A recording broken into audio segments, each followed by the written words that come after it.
Hello, ladies and gentlemen. Welcome to our second game broadcast today. It's going to be Denial going up against ClashNSlash on the path to $145,000 currently in the prize pool.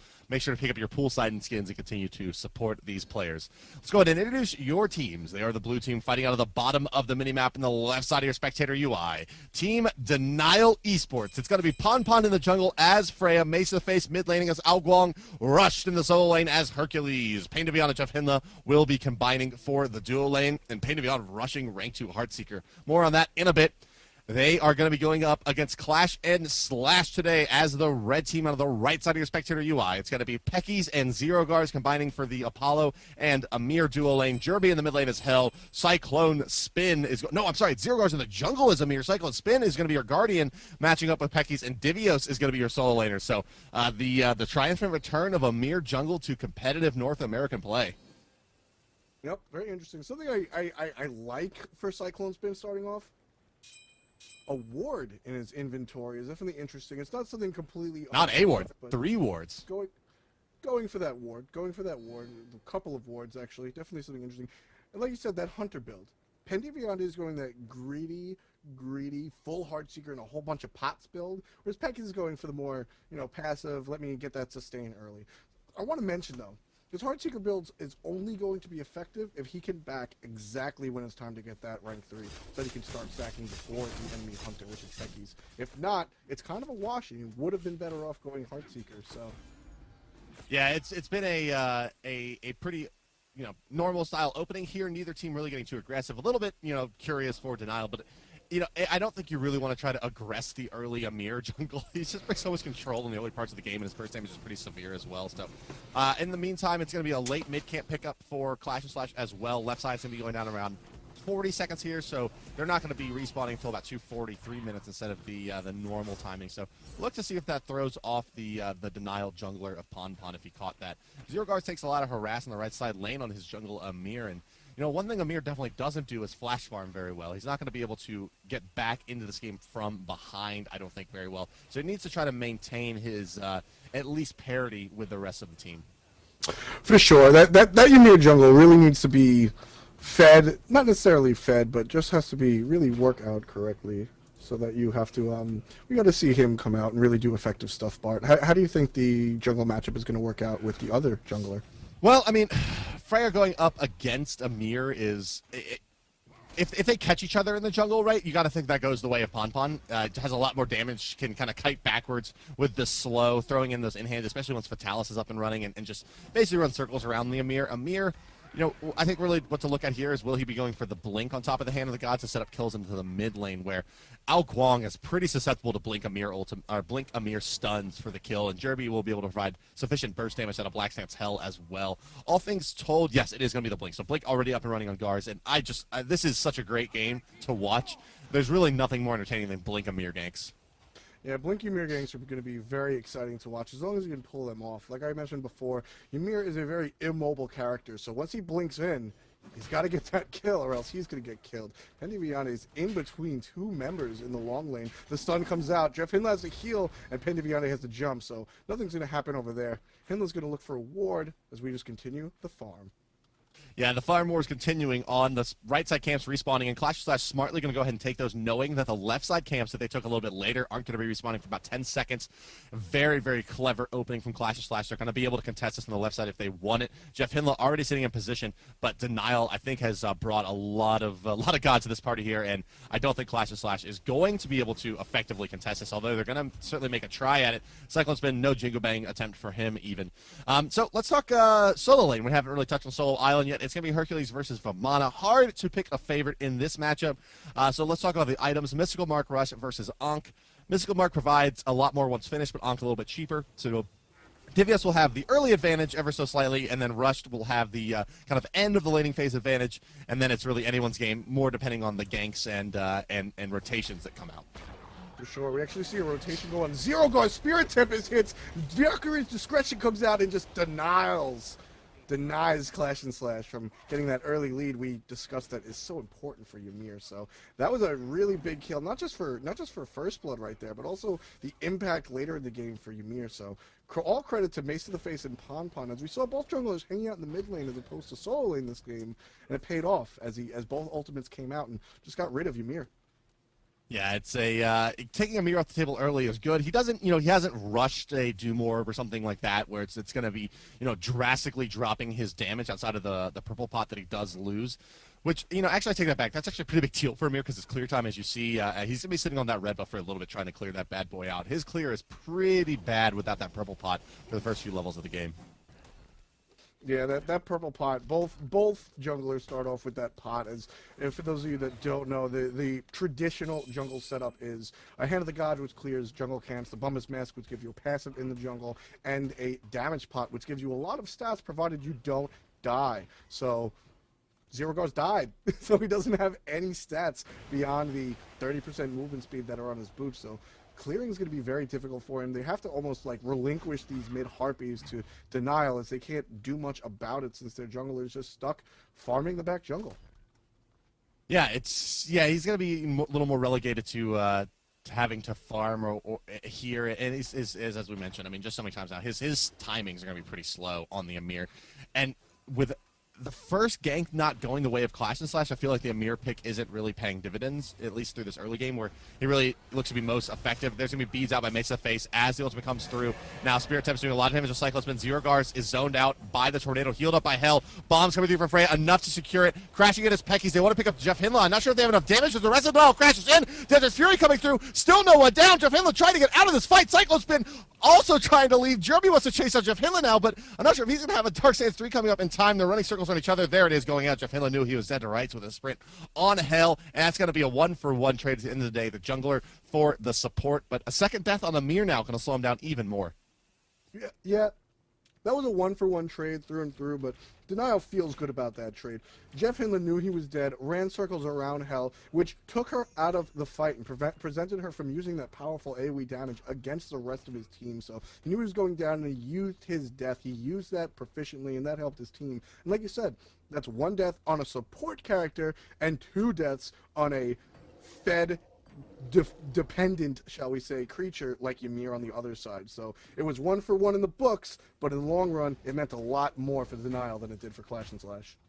Well, the good news about, at least it being Ymir that shut down is that Ymir does, at the end of the day, bring a lot to the table in terms of his guardian capabilities, his ability to peel, his ability to control team fights with the wall and the freeze and his blink now. So they can transition Zerogars out of a damage build still. He can go cooldown reduction boots into something a little more tanky and help his team out in ways that are beyond damage. Where something like a Freya, right, if you shut down the Freya early game this hard, that she's basically completely out of it at that point in terms of her real potential. So, it'll be interesting to see what Zerogars goes for here. I think if he takes another death or doesn't find any ganks in the next couple of minutes, they should seriously consider transitioning him into a hybrid kind of defensive build. Maybe even something like, an aura style, Witchstone, Sovereignties, those types of things coming out for him. Yeah, more of a utility role is definitely would be very interesting to see coming out. We see a big converging of the teams, sort of around Fire Giant. That's not no real engagement, just everybody rotating correctly, and that's what we're going to see in a high-octane, high-professional game like this. Just everybody rotating to scare everybody off. Davios and Zerogars want to look to do something at Rush, but just so much experience on this Hercules. Rush, probably the most happy player in the world. Peckies is topping this tower. It's worth noting, Peckies is ahead of Pain de Viande right now by about half a level. Last week, Peckies with one of the biggest plays in the 100K, I guess, Path to 100K tournament series. The crash in from Apollo onto Fire Giant to get, I think, the second steal of that game for them and start bringing that one back. This time, Rush may go down, knock up into that Ymir ultimate, and man, is it good looking. Jeff Hinla just a little bit late getting there and getting the heal up onto Hercules, and a great job securing that for ClashNSlash, shaking down a very difficult target and showing the power of that Ymir. His ultimate does do a lot of damage and scales very, very aggressively. Yeah, that Ymir, he scales aggressively. So like I said, he's definitely a kill farm dependent creature, but he can still do stuff. And that freeze breath is just so powerful that, like we mentioned before, he can be a utility based character, still bringing some damage to the table. But when teamed up, when he ganks a lane and there's 2 members there, there's more than just his presence. that's going to be definitely very, very scary. So Jeff Finland's made his way all the way over to the right side of the map here where he was trying to heal up that Hercules. Now going to rotate back to mid. Important to note, as you see here, Jeff Finland not going to be going for the Midas boots. Is going to be going for the Warrior Tabi most likely. Mid lane, Pon taking a lot of damage. I think Jeff Hindla's ultimate here on Guan going to be enough to hold him off. The wall attempt just missing from Gars. Cyclospin going to be forced to ultimate here, although I think that he didn't necessarily need that. And unfortunately, his positioning, I don't think he's going to be able to make it over that wall with the Somersault Cloud to the right where they're picking up those XP camps. So off he goes to the left. In the meantime, Pecky's putting in some in-hands to the tower. Gonna go ahead and joust a little bit with Pain Nivion, missing those auto attacks, but is ahead in stacks and damage as well as levels. So all things told, left side lane is being won fairly well by ClashNSlash. Now they're starting to swarm around the left side camp. Looks like we have an ultimate coming on the right. Divios, I don't think, is in a lot of trouble from Hercules there. So around the map, nothing too aggressive coming out from either team. But all things told, through the early parts of the game, this feels like it's a little bit more in ClashNSlash's favor in terms of momentum. Yeah, ClashNSlash probably have a little bit of momentum, but it's very even against the board. And we both know, everyone knows, Denial always keeps a steady head when they're behind. Both of these teams proficient at playing from behind, so I wouldn't expect an early lead to mean too much. As Pon comes in, the Banish goes out, the Pulse and Irradiate and the Desert Fury delete Peckies. It looks like Cyclone Spin's not getting out of here either, Bart. Both members of the long lane go down to a textbook gank from the two members of the dual lane and the jungler from Denial. I gotta tell you, I've never seen Apollo's Chariot come flying in and then he dies in slow motion. It's hilarious. The Apollo Chariot just breaks apart. The horse goes flopping around, and yeah, that thing goes down. But let's take a look here. Left side of the map, it's going to be a Gold Fury attempt from Denial. Hand of the Gods coming out already. Jeff Hindla is sitting only on a rank 1, no rank 2s or 3s on the map. And Denial does take that down, even with the steal attempt from Zerogars, who now finds himself in an awkward position. Ultimate coming through from both the Aoguang and the Amir, unable to secure any damage on Pain Nivion as he leaps out of there. So a couple big ultimates used in the meantime. Peckies will crash down on Jeff Hindla, but that's a nice and equitable trade for them, giving up the Guardian for a Gold Fury. Getting the first real lead of the game here as well as Denial, sitting at about 2,000 gold and 1,500 experience, but ClashNSlash wants to pressure this mid-tier 1. Yeah, ClashNSlash is definitely, they're attacking these towers a lot more than Denial has been, whether it's by outright attacks or just pushing the minion waves on. Peckies has not, it seems like he just doesn't leave his lane. And of course, that's the benefit of Apollo with that Across the Skies ultimate, allowing him to fly wherever the team fight is, across the entire map if his mana pool permits him to. So he's able to just sit in lane. Like I said, he has a little bit of a lead over Pain Nivion, as Pain Nivion has to actually hoof his way across the map to impact team fights, whereas Peckies can just hashtag one more wave it and then get in the car and drive to the arena. So that's definitely going to be an interesting situation. Who's going to win this fight? Actually, Payne pulled ahead in experience. He's now hit level 12 as Peckies backs and gets level 11. Cyclospin and Jeff Hindla going to find each other, vying for those left side XP camps, but that's not going to break out a fight. Not a lot of buff camps available on the map. Blue top left side, red in the 4 o'clock position is available for either team. Looking at the item picks up, ooh, it's going to be early Winged Wand for Zerogar. So cooldown reduction coming the way of the boots and the Winged Wand, going to help him deal with slows as well, picking up some wards for his team. On the other side, for Jerby, going sprint 3, that's got to be a misclick. He must have meant to go for heavenly agility there, as that does, of course, synergize quite well with Hell, adding the extra healing. But sprint 3 up and running for 3 gods now. Peckies, Jerby, and Divios all with that sprint. So very mobile timing right now for ClashNSlash. They should probably be looking to capitalize on this and crash somewhere with all these sprints. Yeah, Sprint's a very, very popular item these days since the patch that reduced the amount of gold. It's only 600 for the max rank. And the Blink comes out from 0. Gonna attack Pain Nivion. They got a lot of damage coming out. There's 3 members of Clash here, only 2 from Denial. Pain jumps out. The Mace to the Face ultimate through the wall. Doesn't hit much of anybody. Cyclone Spin looks like he's gonna go down, but that's just his decoy. Pon caught in the back, surrounded by ClashNSlash. Gonna actually go down? No, he's gonna get away thanks to a beautiful squall from Mace to the Face. And then Yumiya's going to get him in the back line anyway. The jump comes up. Peckies goes, Pain Nivion goes down thanks to Peckies. And we see Jeff not going to get out of this. Surrounded by 4, so a 3-for-0 trade going the way of ClashNSlash. Looking dominant in that counter initiation. Beautiful performance. How about Jeff, though, on the way down there, placing the counter ward and cleaning up a ClashNSlash ward, knowing he was going to die, heads-up play by him getting a little bit out of that. Mid tower going to be falling here to ClashNSlash. Very little that Denial's been able to do about this. In the meantime, Cyclone's been picking up the XP camp, and Solo Island continues on being a slap fight. No real advantage going the way of Divius or Rushed at this point. But ClashNSlash is going to draw this game back to even with that tower kill. Gold Fury not going to be up for about another minute 50, so they're just going to go ahead and secure this this left side camp. No counter jungling coming out for them either. Surprised they didn't check orange there, but with Freya coming back up, it's a little bit dangerous. Haste of Fatalis finished on that Freya as well, so her damage is going to start going up as she builds into the demonic grip. Right. So that engagement was definitely very good for ClashNSlash, but Denial, if they wanted to get knocked out 3-0 at any point in time, that was the time that they wanted to do it. They wanted to die when Gold Fury was good, when Gold Fury wasn't up yet. Fire Giant was too ambitious of a goal. You know, they gave up mid tower, but that just brought them back into a tie game with the early Gold Fury that Denial had gotten. There wasn't really anything for ClashNSlash to do with that engagement besides just get some jungle. They couldn't even counter jungle off of it, as you mentioned. So while it tied the game up, it didn't give them an advantage. So Denial is still very much here, not very scared, despite the 3-0 loss that they just had.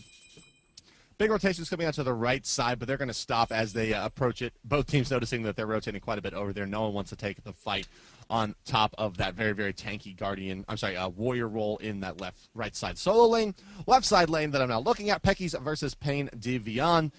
It's Pekis' advantage. Certainly Apollo does fairly well for himself as long as Anhur isn't hitting his abilities. In-hand attacks, Anhur does a little bit better in the 1-3-1 trade, but Pekis does have the passive to rely on as well, giving him the extra tag speed, where Anhur's passive giving him that extra pen and damage steal. So between the two of them, it's a pretty even matchup, but Pekis has the small advantage in experience. Item-wise, looking at their itemization, Pain Divion going for the Heartseeker into Aussie with pen boots.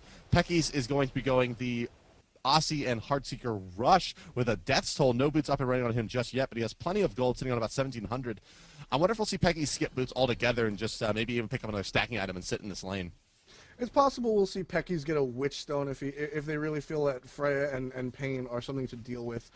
We see Pain's actually doing a lot of tower damage right now, which is good. That's what Denial needs right now, is an engagement's going on in the middle. Ponpon's forced to ultimate out. He looks like he's going to be okay, but took a lot of damage, and now Valkyrie's discretion is down. We see Mace in the face. He's lost his tower, but Denial is trying to get behind him. They're building that Doom Orb on Mace, so that he has a kill, he has an assist, and no deaths. We're going to see a lot of play from him, trying to really be the guy right now and take over, as that Spirit Tempest and the Tornadoes can do so much damage with a stacked Doom Orb. So look for a Mace to the face carry this game with that Doom Orb online. I'm very excited to see that.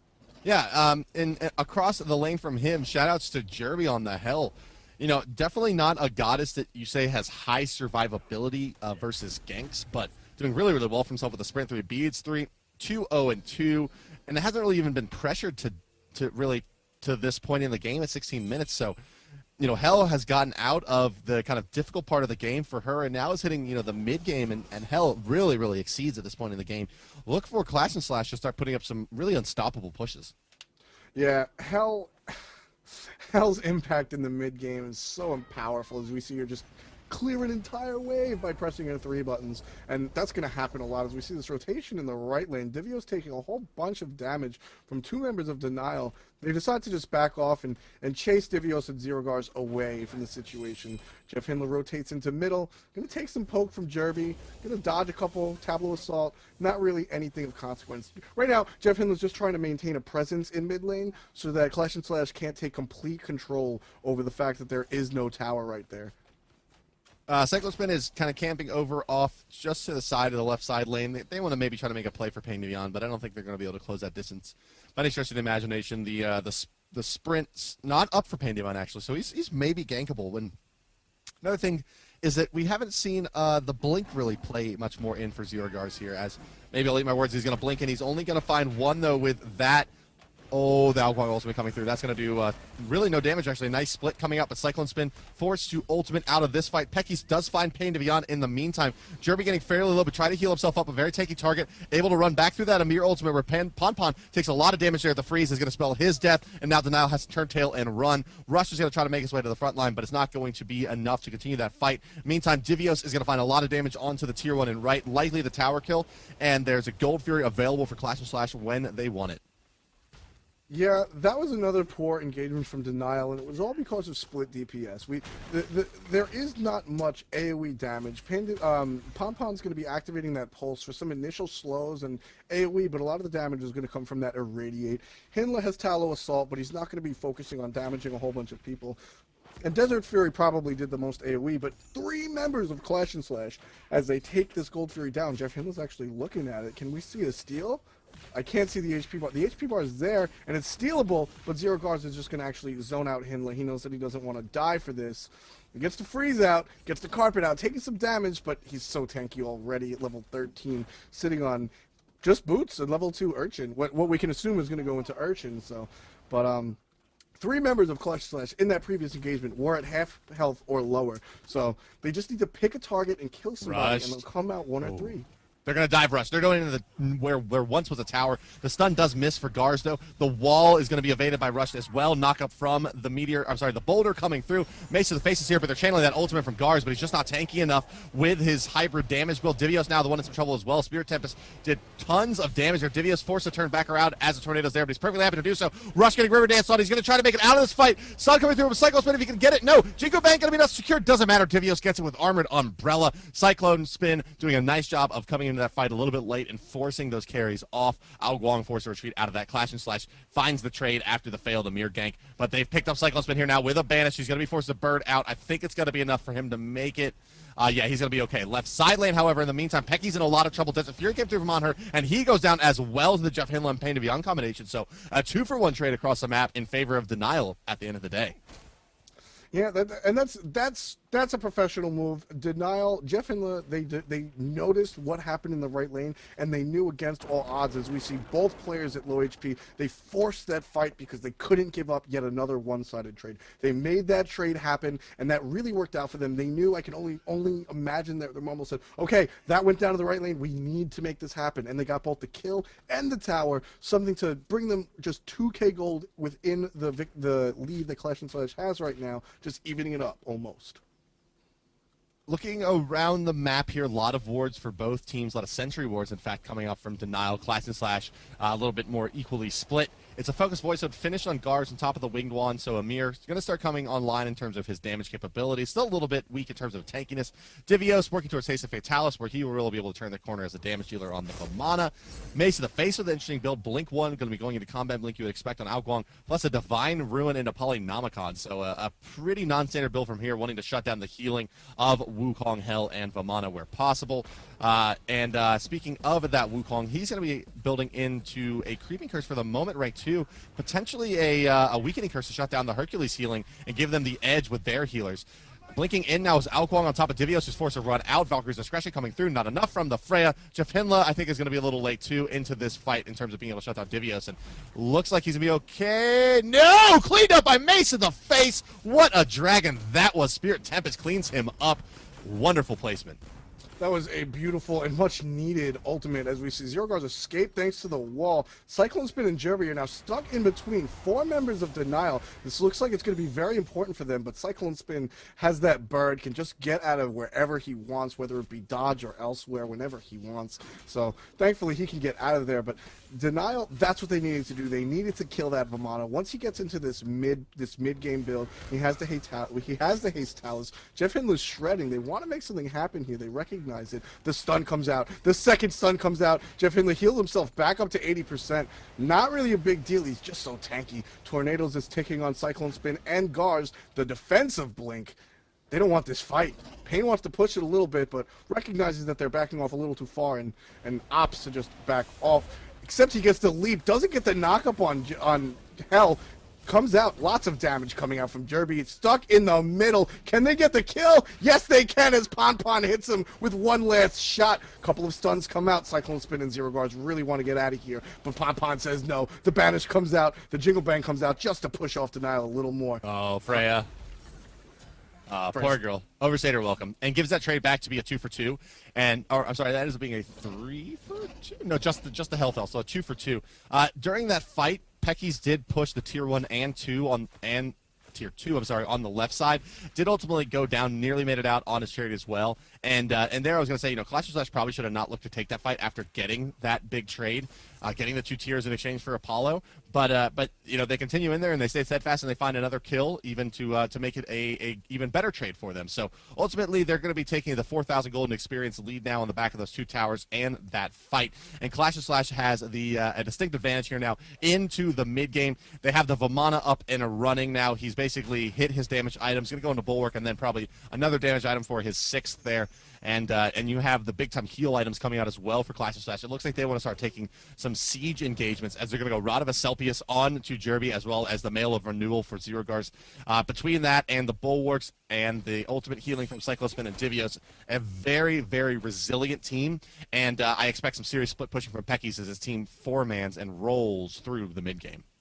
Yeah, Hell is just, her healing presence is just so powerful as we see a Pestilence on Rushed and a Divine Ruin, like you mentioned, on Dragon to the face, Mace to the face, as he's been nailing those Spirit Tempests. Both teams are eyeing up this Gold Fury. This is what we're going to see our next engagement, most likely. Fire Giant's still a little too ambitious, but both teams are going to want this. ClashNSlash, if they get this Gold Fury, it's really going to catapult them into a very commanding lead. And Denial, it'll even it up. So we see Denial zoning people out. We have 2 separate engagements. Zerogars gets a freeze on a Mace to the face, and the Banish makes sure that it doesn't do anything about it. The Dragon. A couple of CCs. The Dragon deletes Zerogars, also does a lot of damage to Cyclone Spin, allowing Mace to clean that up with some tornadoes. Divios is now stuck in between not 1 but 4 members of Denial. He's Vamana, but it's just not enough. He's going to go down inside the Big Baby Ultimate, which is not something we see very often, but when it's 1-on-4, it's not much chance. Jerby, slippery as always with that Sprint 3, still not going to make it. Denial with a beautiful engagement is going to grab this Gold Fury, probably, hopefully grab that mid tower, and this is where we're going to see the tie game. They're actually going to skip the Gold Fury and go right for the mid tower. Head on the objectives. They know what they want. They know how to win this game. Fire Giant. They're going Fire Giant. Excuse me. It's a 5-man wipe. They do trade the right side Phoenix for it. Apollo on the split push does go down. Him and Anher trading crits, and Anher gets the last crit and the last word out of that one.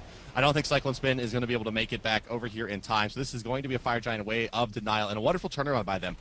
Big thing that happened in that team fight. The Baby tried to re-engage Vamana in that Sleeping Giant form, hit a Tornado, Divine Ruin, cut his healing with the Pestilence as well, and they were able to just destroy him pretty easily there. So I'm not sure what it's going to take for him to be, really strong in the team fights now that the Mesa Face has made such a keen pickup there with the Divine Ruin. All he has to do is land a single Tornado onto Vamana, and the healing is basically cut in half.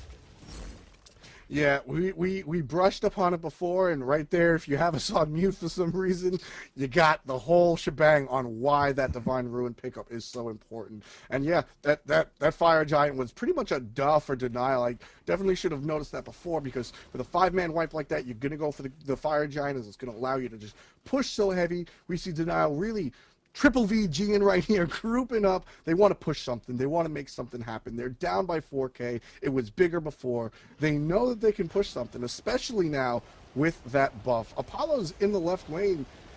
There's nothing for him to split push there in the left lane, so look for him to engage sometime as he backs, and that right tower is just going to go down. I wonder if they're going to go for that second tier, Bart. Yeah, it looks like they're going to go ahead and start pressuring it. Denial, this is a good play for them. They need to continue to build their gold lead while they have the Fire Giant buff. ClashNSlash has been a little bit better so far in that particular department. Ponpon and Zerogars both staying a little bit out of the fight for the moment as the frontliners poke each other back and forth. ClashNSlash should be able to hold this for quite some time as long as they don't get, an important target banished and blown up too quickly. Now in comes Jeff Hinla. Apollo has taken to the sky, crashing into the back of this team fight, where it looks like Ponpon's going to be the target, but there's a Spirit Tempest coming through, and it's going to hurt. No, I'm sorry, it's actually going to miss everyone there. In the meantime, Ponpon has fallen to Cyclone Spin, who gets the last hit. Forced out of the fight is Pain Divion. Divios picks up Mace in the face. No Divine Ruin available anymore. This means that the healing's going to be big time. There's a Weakening Curse from the Sun Wukong, keeping everyone in place, and now they're going to try to turn this around onto Rush, who has no healing because of said Weakening Curse. Oh, can they clean him up? They can, of course. No problem. In the meantime, far away, Jerby trying to chase on Jeff Hinla. The two good friends going to exchange some in-hands, but I think Jerby has finally lost his mana. Not going to have another Dark Stance 3, and that heal from Jeff Hinla is going to be A-okay. Now it's ClashNSlash trying to rally. What can they do with this advantage? Is it going to be straight for the base? It's going to be straight for the base. They're going to try to push through and win this thing. Yeah, they're definitely going to go for the win. They don't have to go for the win, but they can win this right here. As Jeff Hinley's the only one up. Ponpon's going to be up in a little bit, but they have enough damage to take this Titan very early at 27. It feels early, but it's 27 minutes. The Titan already down a half HP. Ponpon and Jeff just aren't enough to stop this with the Ymir ult going off. We see Jeff Hinla fall, so it's just Ponpon trying to protect this. And it looks like this game is going to ClashNSlash for the second week in a row, beating Denial in spectacular fashion. Yeah, they seem to have Denial's number in a big way there. I mean, it was a clever draft from them. The Ymir actually fared pretty well for them, sitting on 11 assists, did a good job roaming the map, setting up those kills. And a lot of those extended engagements, you know, with the Hell, with the Wukong, and with the Vomana being such a strong